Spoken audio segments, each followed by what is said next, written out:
Ciao a tutti ragazzi, oggi sono qui con Kurzweil SP6, diciamo l'entry level di casa Kurzweil, dell'ultima generazione di casa Kurzweil, quella di Forte e adesso di PC4. Abbiamo poco tempo fa, adesso non so se sarà poco tempo fa o meno perché dipende da quando uscirà questo video, ma tempo fa ho affrontato il PC4 e prima il Forte, poi c'è un confronto tra PC4 e PC3, due generazioni. Insomma, è un po' che sto affrontando questo argomento Kurzweil di nuova generazione, che arriva da Forte, quindi la Flash Play, quindi tutto quello che riguarda campionamenti più vasti, librerie con un approccio più attuale. Prima Kurzweil fino a PC3 si trattava ancora di sistema PCM diciamo classico, a parte il PC3K che aveva una piccola memoria interna dove poter caricare delle library, ma comunque rimaniamo in numeri abbastanza ristretti, in dimensioni abbastanza ristrette, mentre qui comincia a essere un altro discorso.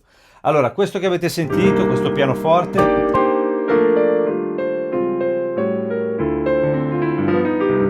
è il primo che si presenta quando la si accende. È uno strumento ricco. Nonostante io di questo non sono sicuro, da quello che ho capito, questi pianoforti rispetto a Forte e a PC4, le librerie sono state diciamo adattate alle dimensioni della Flash per farci stare tutto quello che serviva. E qui io devo dire che sento una discreta ricchezza.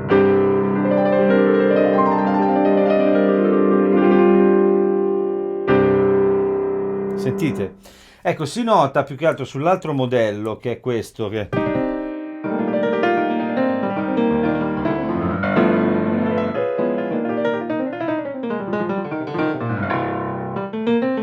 diventato un po'... ha preso un po' questo tipo di...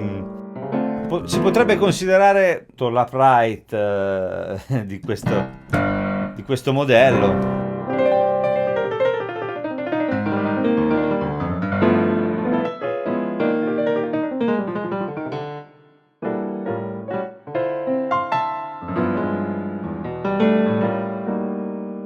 Ma comunque, insomma, io tornerei su quello che è il piano, diciamo, di base, diciamo, il più ricco. Devo dire che in generale tutta questa generazione di Kurzweil ho sempre avuto la sensazione che questi pianoforti avessero questa enfasi sulle frequenze medie, fossero meno, diciamo così, vasti come orizzonte di quelli precedenti, che erano fatti con piccoli campioncini PCM da cui poi veniva tirato fuori tutto quel mondo.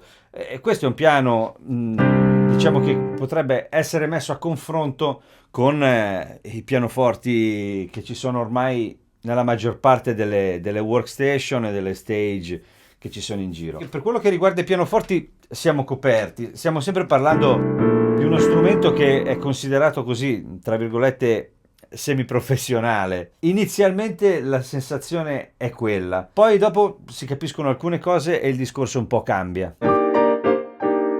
Prima cosa da fare è mettere a posto la dinamica, trovare la velocity adatta, la curva di velocity adatta al proprio modo di suonare. Io uso la Piano Touch, che è quella che usavo anche sui vecchi modelli di Kurzweil, e mi trovo molto bene con quella. La tastiera, il punto focale di tutto quello che si dice ultimamente su Kurzweil. Ogni volta che parlo con qualche amico mi dice: ma la tastiera com'è? La tastiera com'è? Ma io devo essere sincero, questa Medeli Made in China credo sia, non mi dispiace. Come dicevo anche nella recensione, perché io la chiamo recensioni, ma in realtà suona un po' e ne parliamo, nel video del PC4, non è affatto male, è un po' stanca. Ha una reattività un po' strana, un po' diversa dal solito. Nel senso che sembra come se fosse così già usata, non so come dire, però in un modo piacevole, se devo essere sincero. Provatela. Per esempio sui piani elettrici questo tipo di tastiera non è male.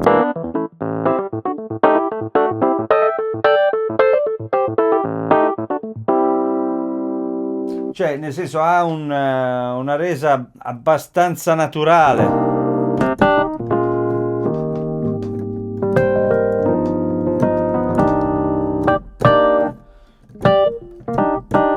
poi vabbè, considerate che questo è anche un sintetizzatore, un organo, quindi deve fare un po' di tutto.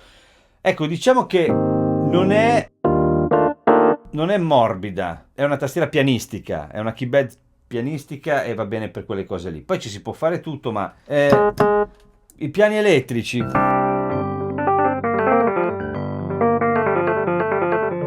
Ecco, qui il lavoro che hanno fatto di smagrimento, diciamo, delle librerie è un po'...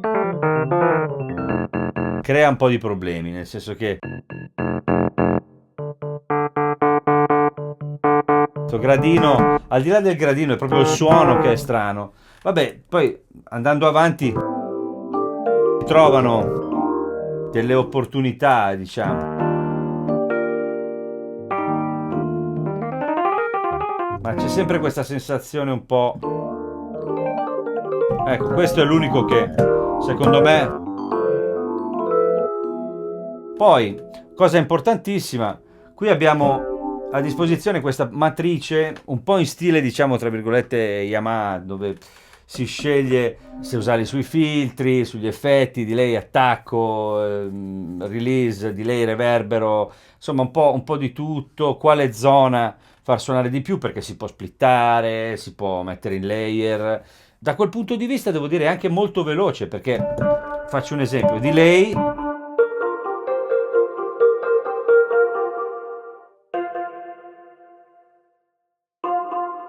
tap tempo,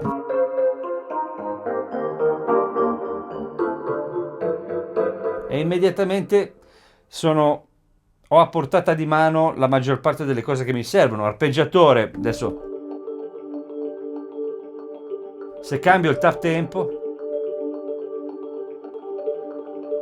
quando si fa dell'editing di questo tipo, immediatamente viene proposto un save per salvare il preset. Insomma, da questo punto di vista è abbastanza veloce e piacevole. Questo è il clavinet, anche qui sono un po'... però poi lavorandoci sopra si può raggiungere, secondo me,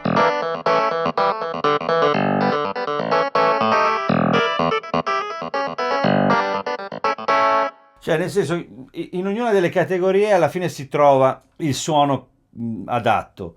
Quella, diciamo, più problematica, secondo me, a mio parere, è questa degli Hammond, degli organi.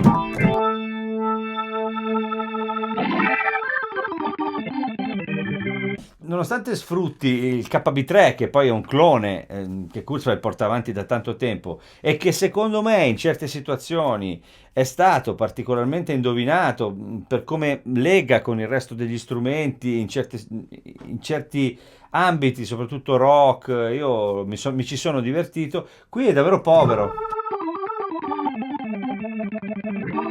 Non so come sia stato riportato qui, come sia stata riportata qui quella tecnologia lì, quella di KB3. Fatto sta che il risultato, insomma, anche scorrendo...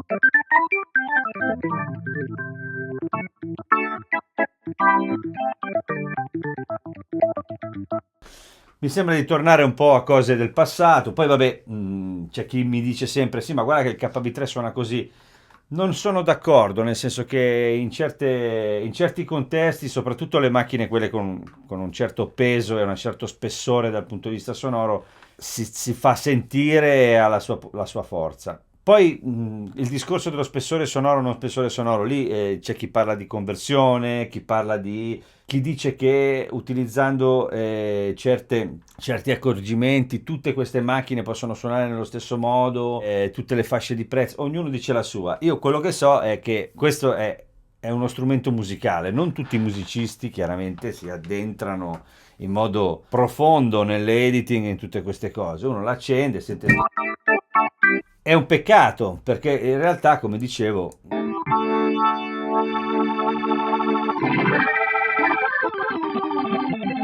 questo tipo di timbro ha una sua forza e qui non è sfruttato, secondo me. Comunque,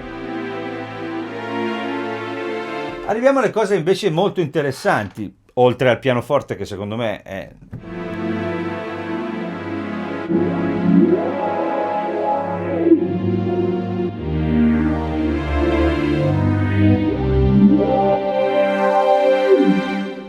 vedete, oltretutto con questi noms si può lavorare in modo molto interessante. I suoni di archi sono molto belli.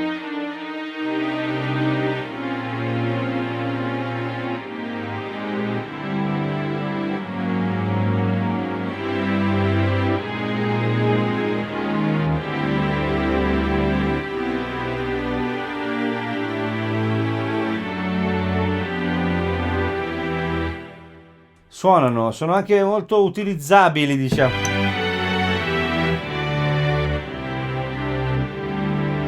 Ce ne sono tanti.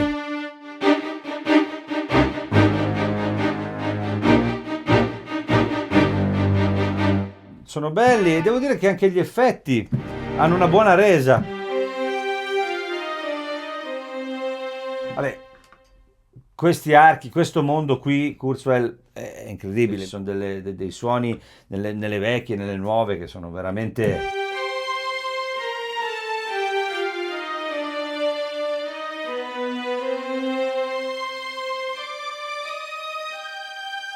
Cioè, questi messi insieme veramente anche stanno bene da soli, ma stanno bene insieme agli altri e avvolgono in modo molto importante. Poi lì si entra nella questione, come ho detto quando ho fatto il confronto con il PC3, delle generazioni e di come suonavano insieme, nell'insieme, come legavano. Ora, questa nuova generazione, secondo me, si porta dietro gran parte delle cose belle di quelle vecchie.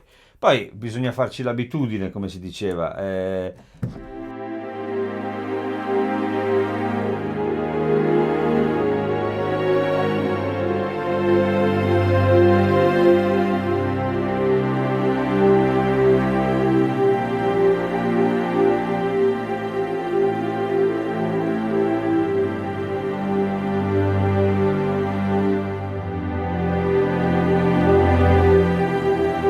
Insomma, viene voglia di suonare, è emozionante, tutto il resto. Ce ne sono per tutti i gusti, e per ognuno.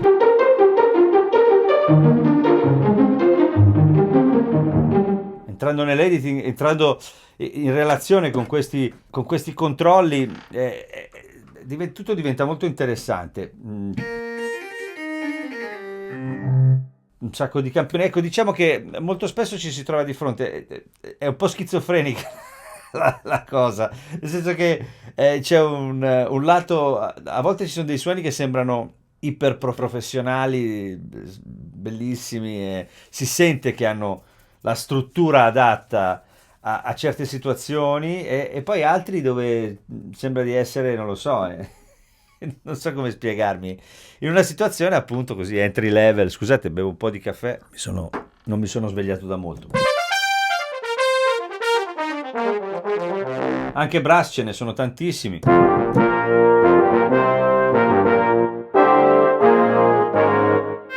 Ecco, per esempio, anche queste cose.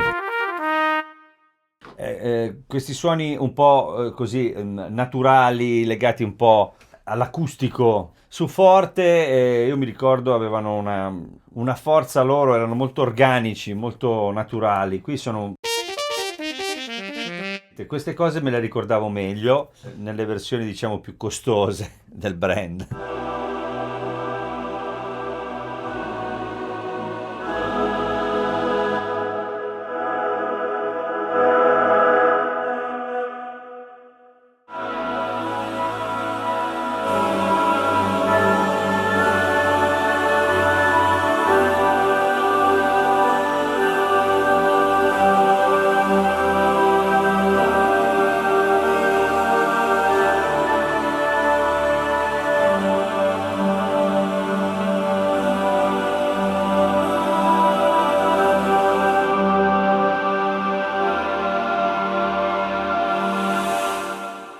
Si entra facilmente in relazione con questi suoni e con questi controlli e vengono fuori delle cose creative. Per questo dico che, per esempio, mi è venuto in mente che vorrei più di lei e è un attimo. Voglio metterlo a tempo.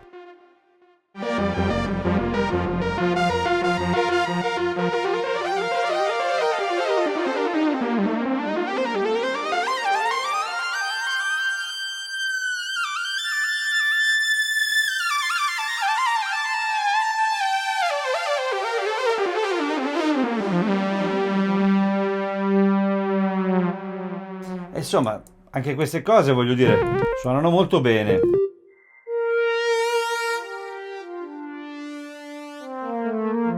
Vangelis arriva sempre.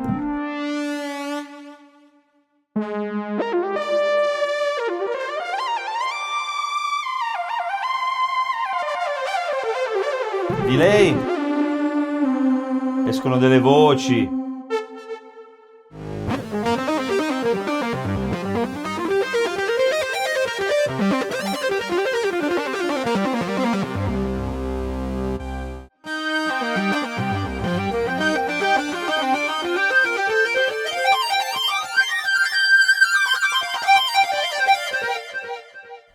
Insomma, come dicevo, muovendo un po' e andando a cercare, si trova sempre qualcosa di interessante. Poi ci sono chiaramente tutte le classiche a cui Kurzweil, le classiche chitarre a cui Kurzweil sembra tenere tantissimo perché sono sempre fatte molto bene. Io non le utilizzo, però insomma mi rendo conto che sono fatte molto bene.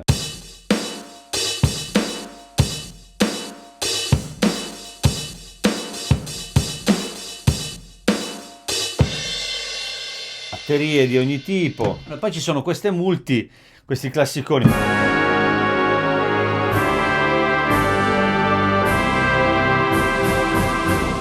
Queste sono un classico veramente. E poi ci sono invece delle cose un po' più con gli arpeggiatori.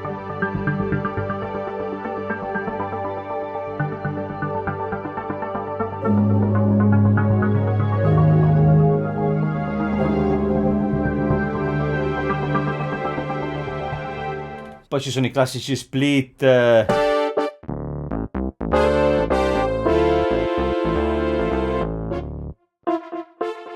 Qui si possono decidere i volumi.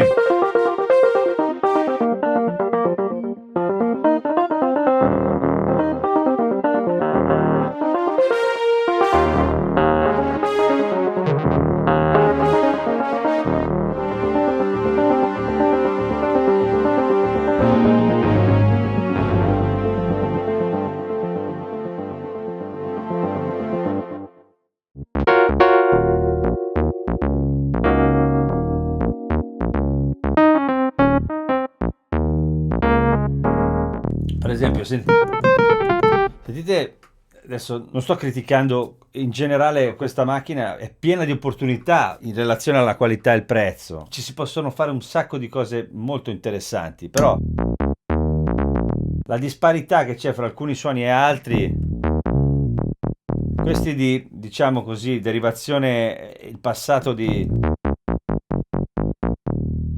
Kurzweil da questo punto di vista, e poi non lo so, ci sono degli sbilanciamenti di qualità, mentre per esempio appunto poi si torna al piano.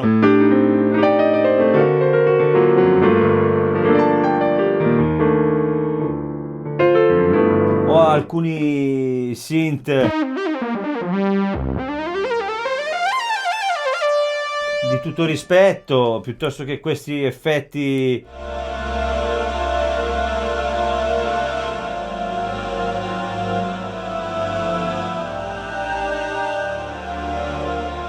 su cui poi interagire.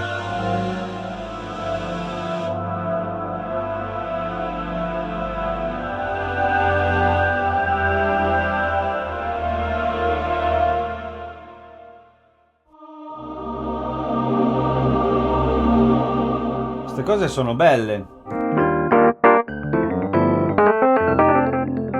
Per carità, si può usare, va benissimo, però mi rendo anche conto che giustamente, insomma, ci siano delle differenze fra alcuni strumenti e altri. Poi ci sono delle cose che però, cioè, tipo, se vi interessa il pianoforte, archi, sintetizzatori in generale, secondo me è molto interessante. Potrebbe essere interessante anche a casa, in studio, per avere una paletta sonora differente senza spendere chissà che, e niente, magari ecco, accontentarsi per quello che riguarda pianoforti elettrici, clavinet e organi rispetto a quello a cui siamo abituati da Kurzweil. Però per il resto alcune cose sono veramente molto molto interessanti.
Quindi, detto questo, insomma, mi sembra di aver detto tutto quello che volevo dire a proposito di questa tastiera, che comunque, insomma, la mia idea è che a un prezzo ragionevole questa sia addirittura un affare per certi versi. Perché la tastiera è pianistica, perché i suoni del piano sono buoni, perché alcune cose sono molto interessanti. Poi, quando si parla di prezzo pieno, qui chiaramente vengono fuori altre possibilità, idee, oppure usati di vecchia generazione con, diciamo così, uno spessore un po' più importante. Ecco, non pesa veramente niente, è leggerissima, portabilissima e insomma un entry level che in realtà nasconde delle possibilità, diciamo, pro, ma che poi torna entry level nel momento in cui si passa per alcune categorie. Io vi ringrazio, vi saluto come sempre, vi mando un abbraccio, sono felice per la crescita, diciamo, di questo canale e per la community, come si dice, che si sta creando, le discussioni, i commenti. È molto divertente e spero sia utile anche. Un abbraccio, ciao ragazzi, a presto.